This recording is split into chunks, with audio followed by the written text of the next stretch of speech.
saya Yuliani dari komunitas Healing Indonesia Internasional. Saya sebagai founder dan owner, sudah berdiri dari tahun 2012 dan sudah sampai ke mancanegara juga. Kita profesinya antara lain penyembuh sama cenayang. Jadi untuk konsultasi kebetulan saya sosial di sini, saya selalu gratis gitu. Jadi nyembuhin orang baik online, baik offline, semuanya gratis sampai ke mancanegara gitu.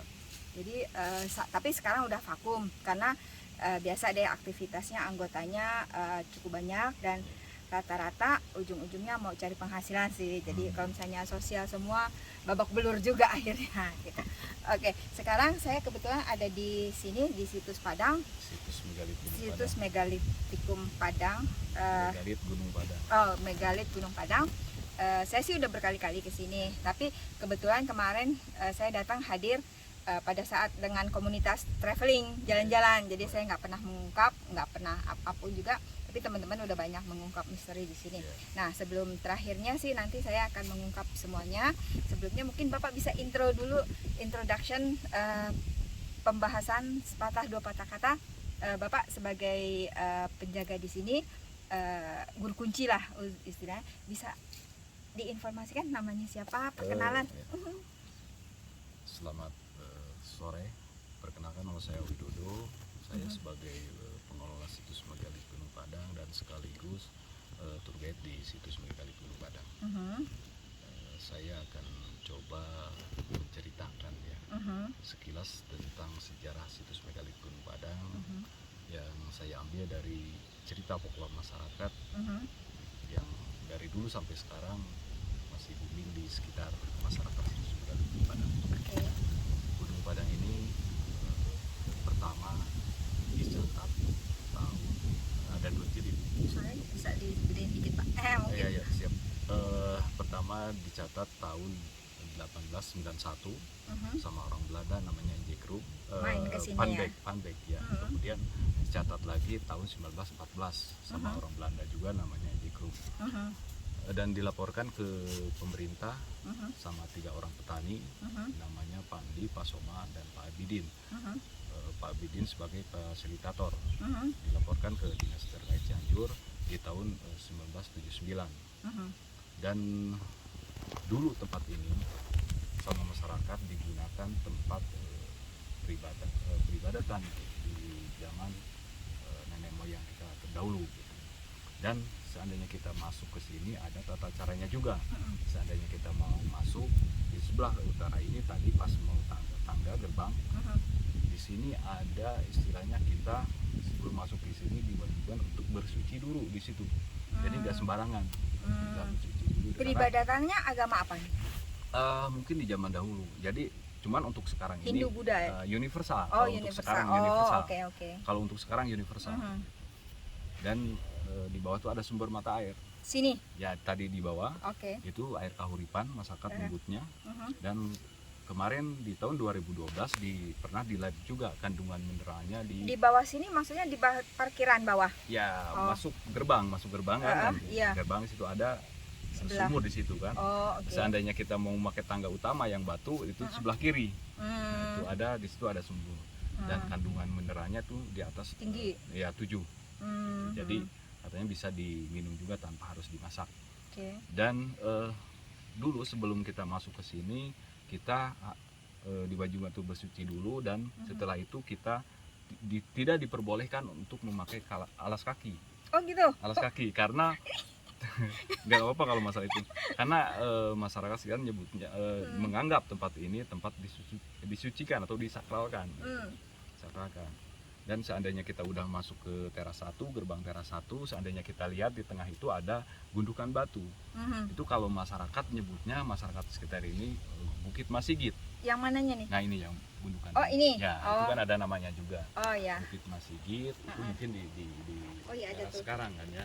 Bukit Masigit melambangkan intinya tempat kalau bagi umat muslim mungkin ya bukan masjid. Masjidnya kubahnya lah. Ya. Intinya kalau kita kait-kaitkan seperti misalkan mau ke, karena situs ini dibentuk bangunannya 5 undakan. Ada 5 teras 5 undakan kan, dan disebutnya punden berundak situs megalit Gunung Padang. Dan kalau kita perhatikan situs ini serba 5 teras 5 undakan, dan sudut batunya hampir 85% sudut 5. Entah apa dengan ujung-ujungnya dengan angka 5 tersebut. Dan nenek moyang kita kalau seandainya membangun suatu tempat peribadatan pasti menghadap orientasinya menghadap gunung yang paling tinggi atau paling besar. Termasuk situs ini juga, ini kan orientasinya menghadap gunung Gede Pangrango. Itu udah menyibukkan nenek moyang kita itu sudah berketuhanan, menyembah Sang Maha Agung, gitu kan.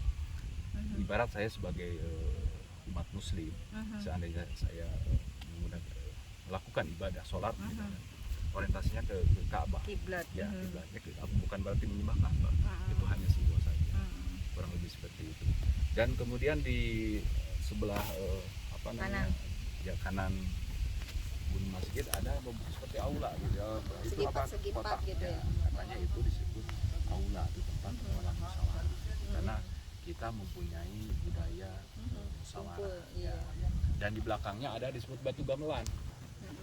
Gamelan di situ kan, itu seandainya dipukul itu akan bunyinya itu kelihatan. Yang gede. Itu kalau itu disebut batu altar. Kalau peneliti nyebutnya batu altar atau batu dolmen. Fungsinya katanya untuk penyimpanan sesuatu benda untuk persembahan. Dan di sini ada disebut batu gamelan. Kalau misalnya batu gamelan di sini bukan berarti ditabur setiap saat. Ibaratnya gini, kalau misalkan di masjid, di gereja, kan ada di masjid ada beduk, kemudian di gereja ada apa gitu kan, itu kalau seandainya dibunyikan itu menandakan di tempat tersebut ada acara peribadatan, kegiatan peribadatan atau panggilan untuk beribadah, kurang lebih seperti itu. Dan kenapa misalkan secara logikanya gini, karena batuan di sini ya disebut batuan andesit piroksin. Piroksin mengandung unsur logam besi di atas rata-rata 45%. Ininya? Ya, jadi seandainya ditaruh diganjel terus di bawahnya ada rongga, kita pukul pasti akan bunyi kan, karena kan jenisnya batuan andesit. Dan menuju ke teras 2 ini, kalau dulu kan masuknya ke sini, ke tengah, dan di sini kan ada 5 teras sharing juga dan 5 pintu kan, batuan-batu berdiri kan. Dulu ke tengah ke sini kan, kan ada. Dan di sini ada 4 pilar. Ini 1, 2, 3, 4 dulu. Nah, dulunya ini berdiri. Dulu ini berdiri. Dan, turun. Ya, karena tanahnya kan tergerus. Dan kemudian di sini ada batu beda, satu itu bulat. Bulat masyarakat nyebutnya itu batu lumbung. Batu lumbung itu melambangkan katanya kesuburan atau ya kesuburan. Lumbung padi lah istilahnya. Lumbung di sini bukan berarti ibaratnya kita harus mempunyai ilmu, tempat keilmuan. Seandainya kita misalkan punya ilmu yang tinggi, insya Allah kita akan bisa menduduki kedudukan. Di situ ada batu kursi atau batu pandangan, karena di situ nanti saya tunjukin. Sebut batu kursi masyarakat menyebutnya. Dan seandainya kita sebagai manusia, karena semuanya ini hanya mengandung filosofi ya, ada filosofinya. Seandainya kita udah diberi kedudukan, istilahnya kita harus menjalankan amanah tersebut dengan baik, karena sesuai melakukan hal. Ada yang udah kenyataan gitu atau gimana? Banyak karena banyak orang yang datang ke sini, mereka bermeditasi selain untuk datang di malam hari, selain menikmati suasana malam hari dan melihat karya-karya nenek moyang dulu, mereka berdoa di titik ini gitu. Dan kemudian di sana ada jejak kaki sebelah kanan, di sebelah sana nanti saya tunjukin. Jejak siapa? Nggak tahu, mungkin zaman dulu. Di sini hanya ada jejak gede aja. gitu. Ukurannya panjang segini. Dan kemudian di sana intinya gini, kalau seandainya kita diberi kedudukan yang tadi, kita harus menjalankan amanah tersebut dengan sebaik mungkin, diawali dengan langkah yang baik, kanan gitu. Dan kemudian di sana ada relief kujang. Kujang di sini kalau ibarat di kerajaan Pajajaran kan ada simbol kujang, ya. Tapi kujang di sini bukan seperti itu. Ibaratnya kita udah berjanji dengan seseorang, kita harus bisa menepati janji tersebut. Kita gak boleh ingkar janji. Dan di teras 3 di sebelah timur itu ada batu besar, dan di situ ada cekungan-cekungan atau dakon-dakon, dan masyarakat nyebutnya itu batu tapak maung. Maung. Macan dong. Ya, maung di sini bukan berarti itu, melainkan kita harus mempunyai cita-cita menjadi Tinggi. manusia nomor satu, manusia pemimpin lah intinya. Tinggi, Selain di keluarga ya di masyarakat. Aha. Gitu. Dan kemudian di teras 4 ada satu batu berdiri itu. Oh, Itu masyarakat menyebutnya itu batu kanuragaan atau batu kanuragan. pengujian Oh. ya. Dulu sebelum dilarang banyak Hmm. pengunjung mereka ingin mencoba mengangkat batu itu. Hmm. Selain ininya karena ketertarikannya, kadang yang posturnya tinggi besar belum tentu bisa, kadang yang kecil bisa. Bisa angkat Nah, gitu ya. dan juga katanya kalau seandainya kita punya cita-cita atau nazar, terus kemudian ngangkat itu, batunya terangkat, apapun yang kita cita akan tercapai. Oh, gitu. Padahal bukan seperti itu filosofinya gitu kan. Jadi banyak orang Asumsinya. bertanya, ya asumsinya banyak orang bertanya istilahnya pengunjung ke pengunjung, bukannya ke petugas. Kelangsungnya. Padahal intinya yang perlu kita angkat itu beban kehidupan kita. Kita nggak boleh malas-malasan. Nggak mungkin kita tiba-tiba kaya Iya. tanpa ada kerja keras kan. Filosofinya seperti itu. Kalau kita ingin menduduki singgasana, makanya di teras 5 itu terakhir ada singgasana. Nah, Ke belakang ya. kalau kita ingin menduduki singgasana ya kita harus mengikuti sesuai Tatanan. aturan dari mulai dari Pertama. sumur, air kahuripan, teras 1, 2, 3, 4, 5. Insya Allah kita akan bisa menduduki singgasana.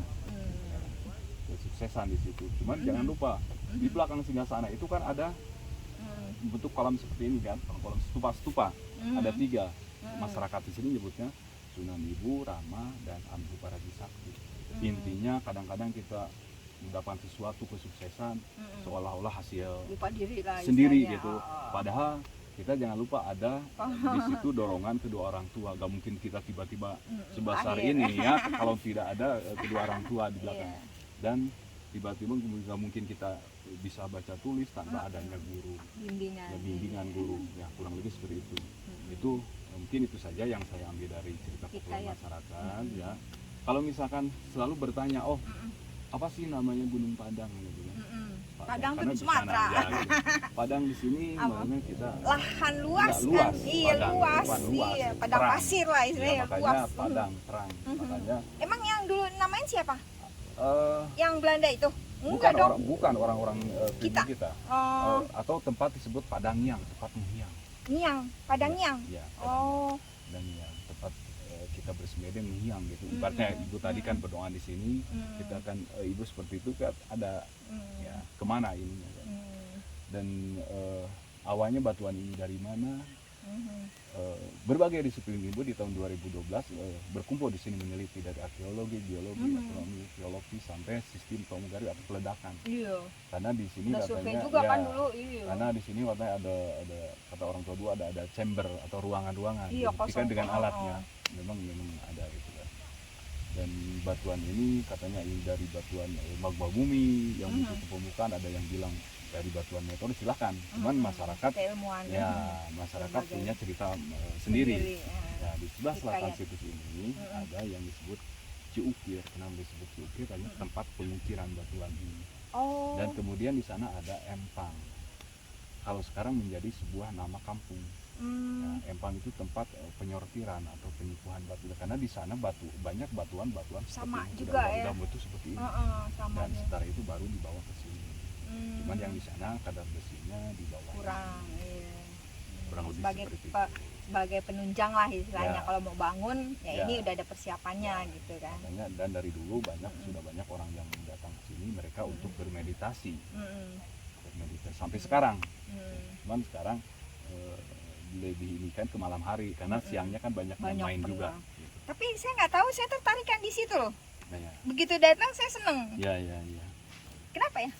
Ya Oh, mungkin itu tadi, oh ya masjid ya, ya kubah ya. Oh ya ya udah kalau bener masyarakat dong, iya. nyebutnya itu gunung Kubah, masjid, iya. ya. Gunung masjid itu tempat beribadah Kubah, lah. iya. Itu kan Iya. yang dikatakan Saya masjid. seneng di situ tadi.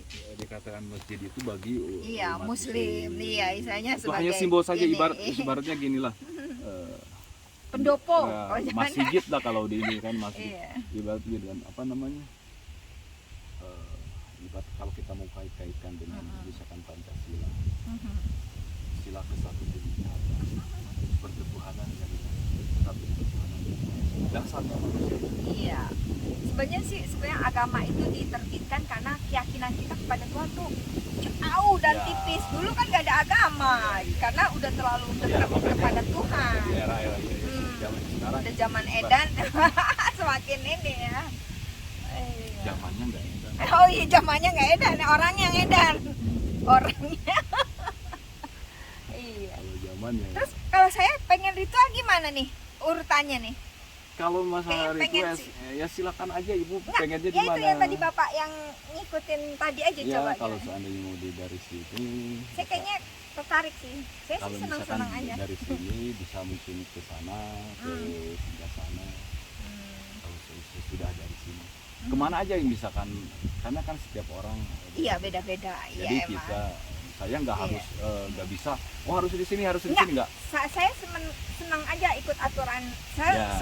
Saya orangnya suka nabrak-nabrak gitu. Ya. Makanya. Enggak, yang namanya kita mau berdoa kalau di sini ya di mana saja Iya, gitu. Yang penting saya Nggak, sebagai maksudnya gini, kita sambil jalan sekalian bapak tadi kan dari jauh nih, ini apa, jadi biar Boleh, kelihatan boleh. actual gitu Ya, ya. boleh. Ah, Oke, ah. oke. Yuk, mari di stop dulu.